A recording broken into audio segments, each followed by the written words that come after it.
I want to take us next to Stilfontein, which is in the northwest province, and this is where illegal miners are appearing in the local magistrate's court. They were arrested after resurfacing from a disused mine shaft where hundreds are said to be refusing to come out. In the last group of 20 that resurfaced last night, 14 were children. Officials believe they may have been trafficked, and Newzroom Afrika's Ziniko Mhlaba joins us live from Stilfontein with that update. Ziniko, I want to start with the children and the possibility of them being trafficked. There are contradictory reports on the numbers of children arrested so far, 96 and then 14. What do we know for sure?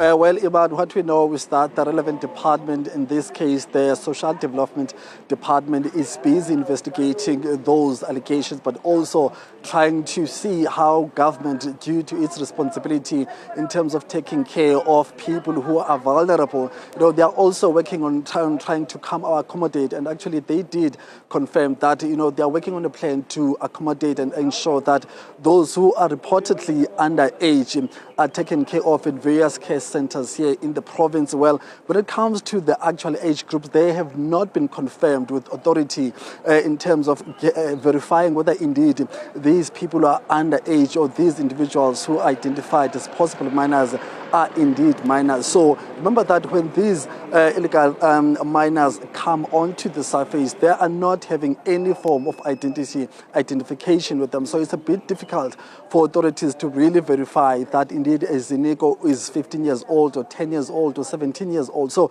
that has been the challenge administratively for the local authorities. However, we also understand that the South African government has reached out to authorities in Mozambique, in Zimbabwe, but also in Lesotho, our neighboring countries as well. I can also confirm, Iman, that indeed there are some officials from Mozambique who are here in court today. However, we're not sure exactly what is it that they're here for, whether they're here to listen into their hearings in court or to really meet up with local authorities, especially the Department of Social Development, to iron out those challenges which have been identified by the Social Development Department here in the province, and then engage on how to move forward in regards to those individuals who have been identified as possible minors.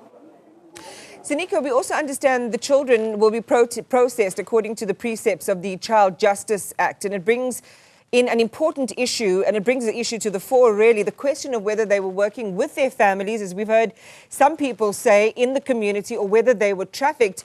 You've just reminded us, the Northwest Department of Social Development, saying that most of the illegal miners are believed to be from the SADC region, including the places you've just mentioned, Mozambique, Namibia, Zimbabwe and Lesotho. So, I mean, the network in general, before we get into the people who have been identified as possible minors, there's a serious interaction between community members, but also those illegal miners who are underground or who were underground, for the past few weeks or so. So there are also individuals who spoke to when, some miners resurfaced, the 14 miners resurfaced on Sunday, who said that they were recruited, they were misled, being told that if you need a job, there are openings in Johannesburg, and some of those got onto those vehicles, or in this case the minibus taxi, which has been used or identified as a vehicle that has been recruiting people across South Africa, especially in Gauteng, but also in Mpumalanga, to some extent Limpopo. They were saying that they were misled, and they only realized when they got onto the actual shaft that indeed they've been identified for illegal mining underground here in Stilfontein. So that might be the case. So that's one way of looking at it. However, we can't really confirm with authority that indeed these people were trafficked or these people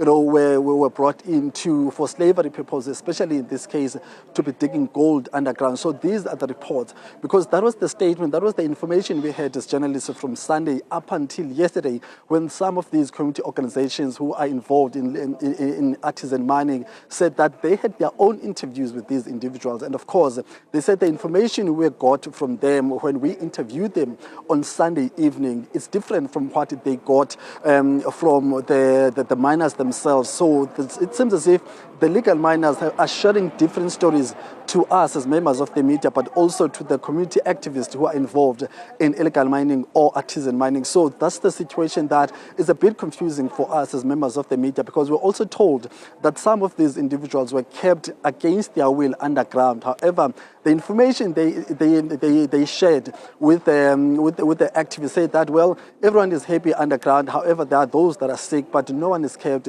against their will. So those are contradicting versions they've been sharing with different people, whether you're depending on whether you're a media, whether you're police, or whether you're a community activist. So those are the dynamics that we find ourselves with on the ground. However, I think once things move into the court proceedings legally, so under oath, that's when we'll be able to really, decipher what exactly is a fact and what exactly is, a misleading information that has been shared with the members of the public.